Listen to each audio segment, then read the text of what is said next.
Hi there, I'm going to show you to attach fiber to a drop spindle. The first way is going to be with a leader, and the second way is going to be without a leader. Okay, so your leader is just a piece of string or yarn.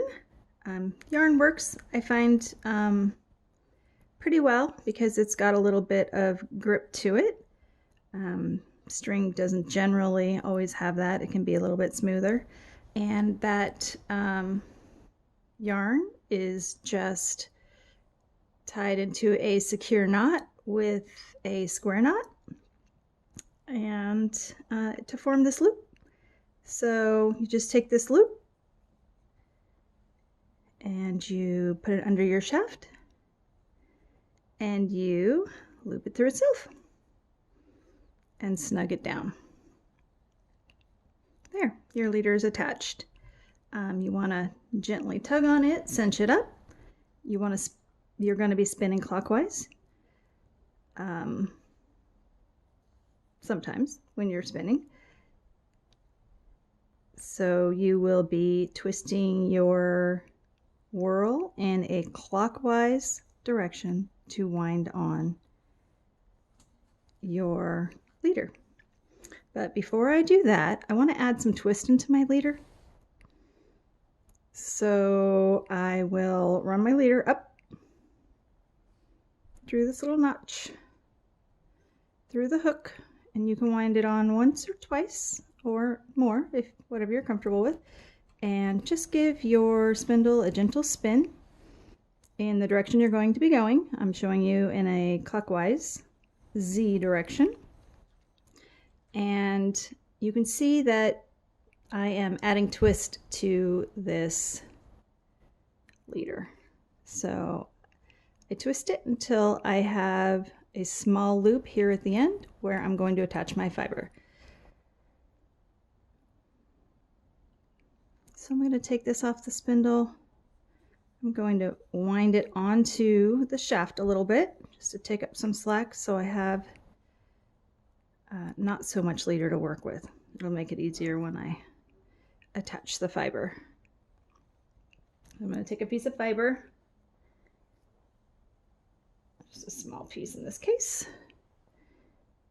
and I'm going to break it down just a little bit, just for the sake of making it easier. I'm going to pull out just a few threads, pieces of fiber, wool, and I'm going to stick it through the little loop like so. I'm going to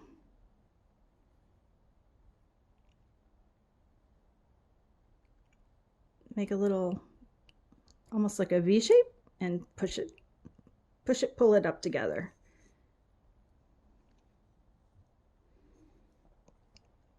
And then I'm ready to spin. So I would just add twist in the same clockwise direction. And you can see that it's already got twist going up here and it is all attached. I can let go of this and it's secure onto the leader. And from there I would just start spinning. Okay, the other way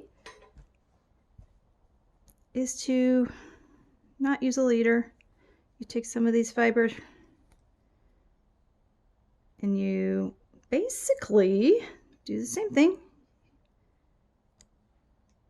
You take a few pieces and you just put it through the hook, kind of make a V shape, pull it up and back onto itself. Add some twist. Now this one's a little bit trickier because you have to start spinning a little bit to make your leader out of your fiber.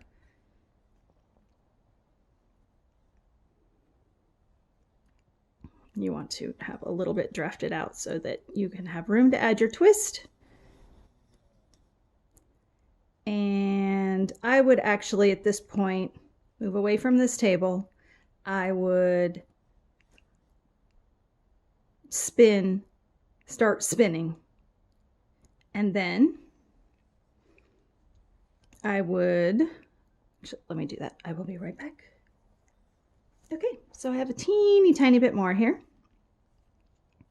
And I would wrap this around my finger just to catch it, to hold the twist in. And then I would start to do a butterfly. I would take it off the hook, and at this point you can either take this little loop, if you have a big enough loop, and slip it over the shaft like so. Snug it up and wind on.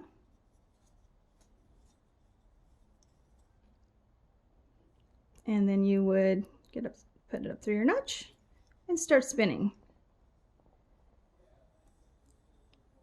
Or sometimes some fibers don't want to loop up like that and the loop just closes and it just sticks together a lot. So if you don't have a big enough loop to put around the shaft of your spindle, you just want to lay it right over this shaft there. Just turn your spindle in clockwise direction if that's the direction you're spinning, and just snugly wrap it around. You always want to leave yourself a little bit of space here, a few inches, to go back up and wind around your hook and start spinning. And that is how you attach your fiber to a drop spindle.